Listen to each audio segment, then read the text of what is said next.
오늘 말씀은 욥기 3장 말씀입니다.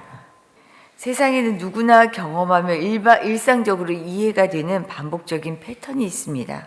하나님이 정하신 특정한 패턴이 있어요. 예를 들면 아침이 오고 나면 어떻게 해요? 저녁이 옵니다. 봄과 여름이 지나고 나면 가을, 겨울이 찾아오죠. 또한 이런 물리적인 일뿐만 아니라 열심히 일하면 그에 합당한 결과가 있다는 것을 알아서 우리가 열심히 일하죠. 노력하면 수고한 대가를 얻는다.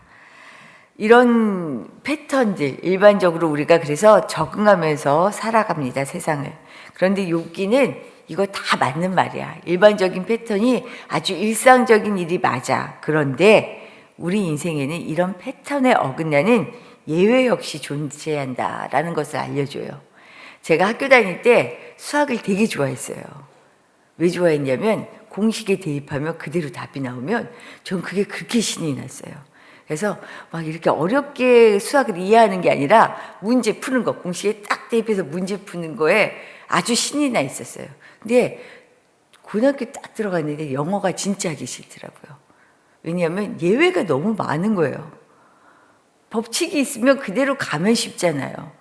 제가 이 설교를 준비하다가 내가 이런 성향이었구나라는 생각이 딱 들더라고요. 예외, 변칙이 너무 많은 거예요. 그걸 보면서 제가 고등학교 때 혼자 그랬죠. 잘난 척하면서 나는 너를 몰라서가 아니고 나는 이런 예외 싫어. 너 안 해. 하고 영어를 손을 놨던 기억이 있습니다. 예외가 싫은 거예요, 받아들이기가. 근데 오늘 욥기는요, 이 예외가 있다는 것을 알려줘요. 욥과 같이 아무 잘못이 없는 사람에게도요, 불행과 고난이 닥치는 것처럼 하나님의 운행하심과 창조 세계에서 벌어지는 모든 일이 인과응보의 패턴 하나로 설명할 수 없다라는 것을 욥기를 통해 보여주고 있어요. 이런 점에서 욥기 전체의 중심축은요, 크게 두 가지로 볼 수 있습니다. 모든 행위나 현상에는 분명한 원인과 까닭이 있다고 주장하는 측, 사탄이나 새 친구들, 그렇게 얘기하죠. 그런데 모든 일에는 반드시 원인과 까닭이 있는 것은 아니야 라고 주장하는 두 축, 하나님과 욥이 그렇게 얘기해요. 이렇게 두 가지 축의 대립으로 욥기가 나타납니다. 이 중에서 오늘 읽은 3장부터 31장까지는 새 친구들과 욥이 이것 때문에 계속 반응하는 거예요. 대립하는 모습이 나타나요. 까닭 모를 문제를 만나며 살 때가 참 많아요, 사실은. 세상이 불공평한 것 이해할 수 없잖아요.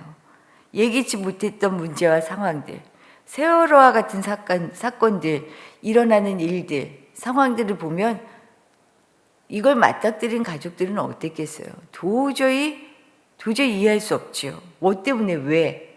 그런 이야기들이, 의문들이 던져지잖아요. 지금 욥 역시 사는 것보다 죽는 것이 낫다고 이야기합니다. 오늘 말씀 읽으면서 쭉 그러죠.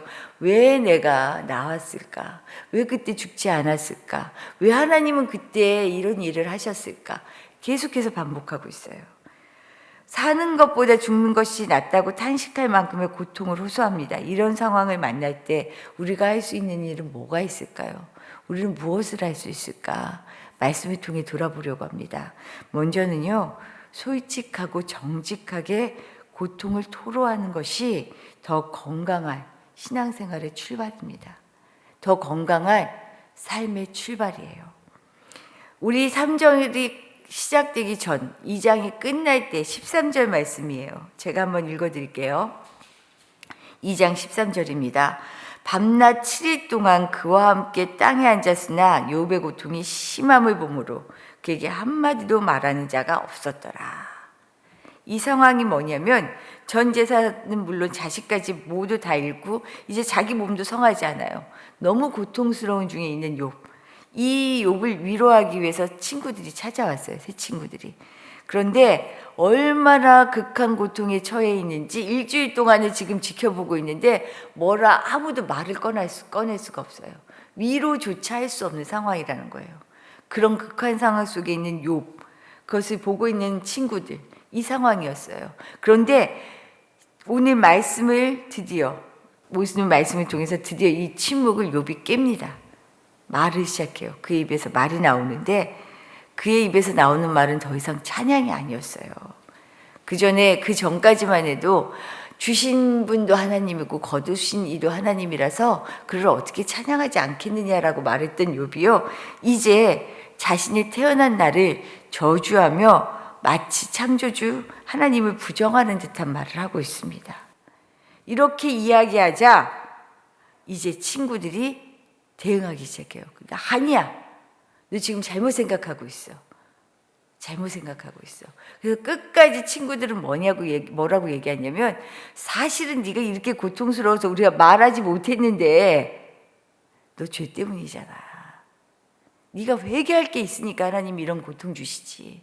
그러니까 얼른 정신 차리고 알아차리고 회개하란 말이야. 이렇게 해서 계속해서 대응하게 됩니다. 욥은 하나님이 보시기에 좋다고 하셨던 창조를 부정하며 창조 이전 상태로 돌아가기를 바래요. 왜냐하면 그래야 자신이 존재하지 않을 것을 알기 때문입니다.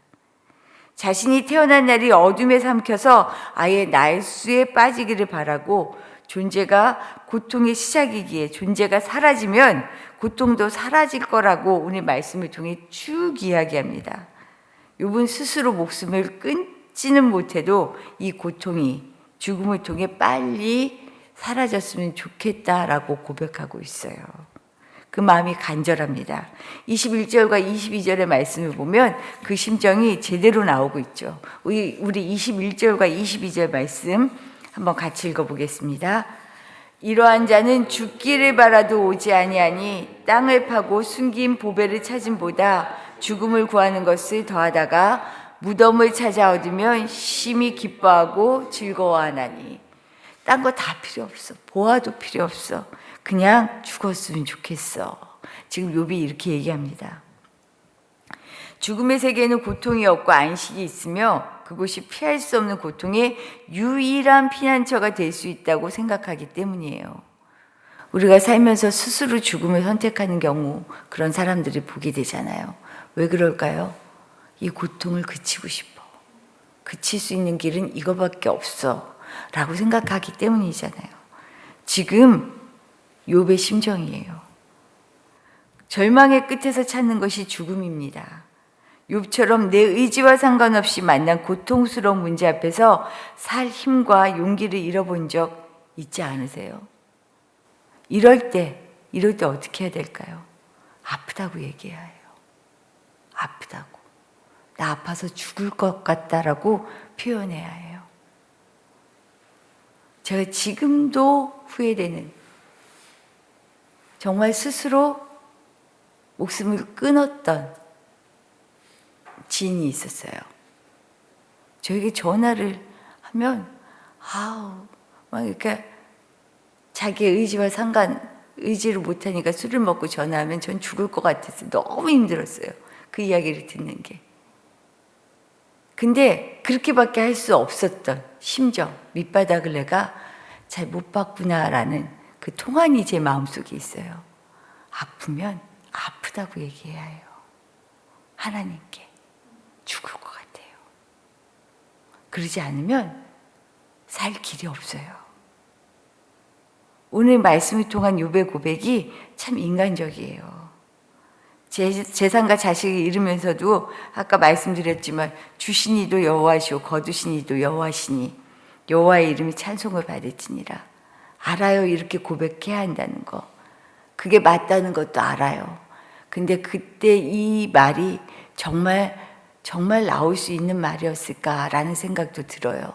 그래도 욥은 그렇게 하나님을 단단히 붙잡았어요. 그런데 이제 욥이 자신의 진짜 마음을 들여다보게 된 거예요. 원망스럽고 모두 다 끝내고 싶은 마음만 가득 찬 자신의 탄식이 그래서 쏟아져 나오고 있어요. 이게 불신앙의 언어일까요? 불신앙의 언어처럼 보이죠? 그러나 하나님 앞에서는 우리가 해야 하고 할 수 있는 말이에요.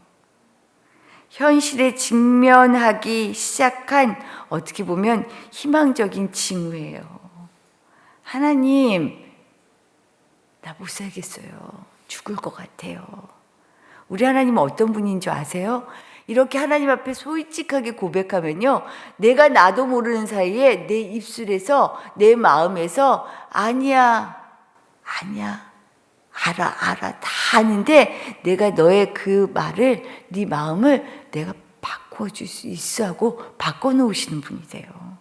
나한테 억지로 시키시는 분이 아니고요, 하나님이 나를 저절로 바꾸게 하시는 분이에요. 성령님이 그렇게 하신다니까요. 다윗의 시를 보면 알 수 있어요.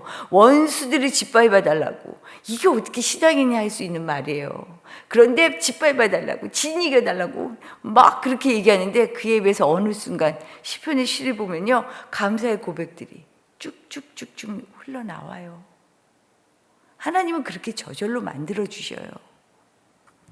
아프면 아프다고, 그리고 힘들면 힘들다고 말하는 솔직하고 정직한 마음을 드러내야 하나님이 그때 네가 알아차렸구나 하시며 그에 맞는 처방을 내리십니다.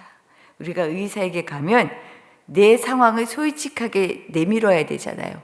그래야 의사가 솔직하게 처방을 내려주지요. 하나님이 몰라서가 아니고요, 하나님은 우리를 강제로 막 이끌어 가시는 분이 아니잖아요. 우리가 우리의 마음을 알아차릴 때, 그래 그래서 너는 지금 이 약이 필요해, 그래서 너는 지금 이게 필요해 라고 그 다음 처방을 내려주시고, 우리의 마음도 우리의 입술도 다 주장해 주신다고요. 스스로 의인 양, 스스로 대단한 사람이냐, 혹은 스스로 나는 다른 차원의 사람이냐, 스스로에게 씌운 포장지를 걷게 하십니다.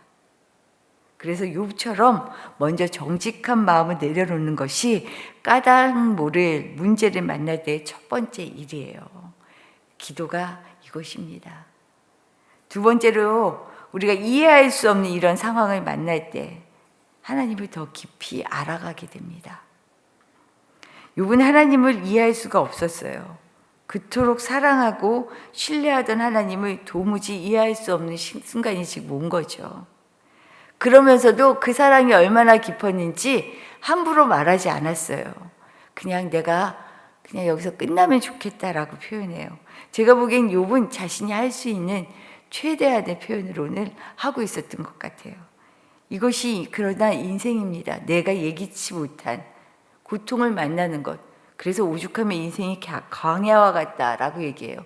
왜 이 깊은 광야에 나를 혼자 두셨어요? 라는 말도 우리가 하잖아요.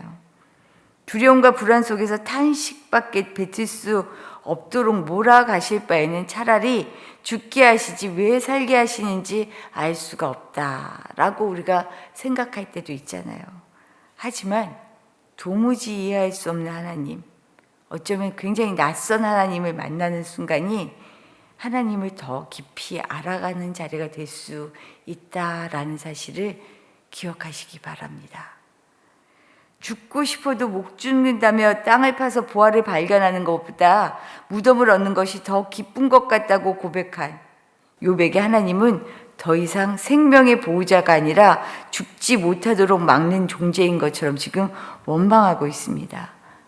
그런데 이 심정 충분히 이해가 가는 일인데 변치 않는 사실이 하나 있어요.